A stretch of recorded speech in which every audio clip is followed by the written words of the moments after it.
Premier livre de Samuel, chapitre 25. Samuel mourut. Tout Israël s'étant assemblé, le pleura, et on l'enterra dans sa demeure à Rama. Ce fut alors que David se leva et descendit au désert de Paran. Il y avait à Mahon un homme fort riche, possédant des biens à Carmel. Il avait 3000 brebis et 1000 chèvres, et il se trouvait à Carmel pour la tonte de ses brebis. Le nom de cet homme était Nabal, et sa femme s'appelait Abigaïl. C'était une femme de bon sens et belle de figure, mais l'homme était dur et méchant dans ses actions. Il descendait de Caleb. David apprit au désert que Nabal tondait ses brebis. Il envoya vers lui 10 jeunes gens, auxquels il dit « Montez à Carmel et allez auprès de Nabal. Vous le saluerez en mon nom, et vous lui parlerez ainsi. Pour la vie, sois en paix, et que la paix soit avec ta maison et tout ce qui t'appartient. Et maintenant, j'ai appris que tu as les tondeurs. Or, tes bergers ont été avec nous. Nous ne leur avons fait aucun outrage, et rien ne leur a été enlevé pendant tout le temps qu'ils ont été à Carmel. Demande-le à tes serviteurs, et ils te le diront. Que ces jeunes gens trouvent donc grâce à tes yeux, puisque nous venons dans un jour de joie. Donne donc, je te prie, à tes serviteurs et à ton fils David ce qui se trouvera sous ta main. » Lorsque les gens de David furent arrivés, ils répétèrent à Nabal toutes ces paroles au nom de David. Puis ils se turent. Nabal répondit aux serviteurs de David, « Qui est David et qui est le fils d'Isaïe ? Il y a aujourd'hui beaucoup de serviteurs qui s'échappent d'auprès de leur maître. Et je prendrai mon pain, mon eau et mon bétail que j'ai tué pour mes tondeurs, et je les donnerai à des gens qui sont je ne sais d'où. » Les gens de David rebroussèrent chemin. Ils s'en retournèrent et redirent à leur arrivée toutes ces paroles à David. Alors David dit à ces gens, « Que chacun de vous saigne son épée. » Et ils saignirent chacun leur épée. Et David aussi saignit son épée. Et environ 400 hommes montèrent à sa suite. Il en resta 200 près des bagages. Un des serviteurs de Nabal vint dire à Abigaïl, femme de Nabal, « Voici, David a envoyé du désert des messagers pour saluer notre maître, qui les a rudoyés, et pourtant ces gens ont été très bons pour nous. Ils ne nous ont fait aucun outrage, et rien ne nous a été enlevé tout le temps que nous avons été avec eux, lorsque nous étions dans les champs.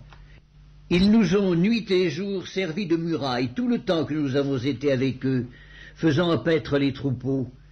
Sache maintenant et vois ce que tu as à faire, car la perte de notre maître et de toute sa maison est résolue, et il est si méchant qu'on ose lui parler. » Abigaïl prit aussitôt 200 pains, 2 outres de vin, 5 pièces de bétail à prêter, 5 mesures de grains rôtis, 100 masses de raisins secs, et 200 de figues sèches. Elle les mit sur des ânes, et elle dit à ses serviteurs, « Passez devant moi, je vais vous suivre. » Elle ne dit rien à Nabal, son mari. Montée sur un âne, elle descendit la montagne par un chemin couvert. Et voici, David et ses gens descendaient en face d'elle, en sorte qu'elle les rencontra. David avait dit, « C'est bien en vain que j'ai gardé tout ce que cet homme a dans le désert et que rien n'a été enlevé de tout ce qu'il possède. Il m'a rendu le mal pour le bien. Que Dieu traite son serviteur David dans toute sa rigueur si je laisse subsister jusqu'à la lumière du matin qui que ce soit de tout ce qui appartient à Nabal. » Lorsqu'Abigaïl aperçut David, elle descendit rapidement de l'âne, tomba sur sa face en présence de David et se prosterna contre terre. Puis, se jetant à ses pieds, elle dit, « À moi la faute, mon Seigneur, permets à ta servante de parler à tes oreilles et écoute les paroles de ta servante. Que mon Seigneur ne prenne pas garde à ce méchant homme, à Nabal, car il est comme son nom. Nabal est son nom, et il y a chez lui de la folie. Et moi, ta servante, je n'ai pas vu les gens que mon Seigneur a envoyés. Maintenant, mon Seigneur, aussi vrai que l'Éternel est vivant et que ton âme est vivante, c'est l'Éternel qui t'a empêché de répandre le sang et qui a retenu ta main. Que tes ennemis, que ceux qui veulent du mal à mon Seigneur soient comme Nabal. Accepte ce présent que ta servante apporte à mon Seigneur et qu'il soit distribué aux gens qui marchent à la suite de mon Seigneur. Pardonne, je te prie, la faute de ta servante, car l'Éternel fera à mon Seigneur une maison stable.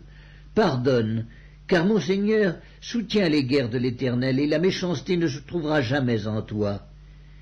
S'il s'élève quelqu'un qui te poursuive et qui en veuille à ta vie, l'âme de mon Seigneur sera liée dans le faisceau des vivants auprès de l'Éternel, ton Dieu, et il lancera du creux de la fronde l'âme de tes ennemis.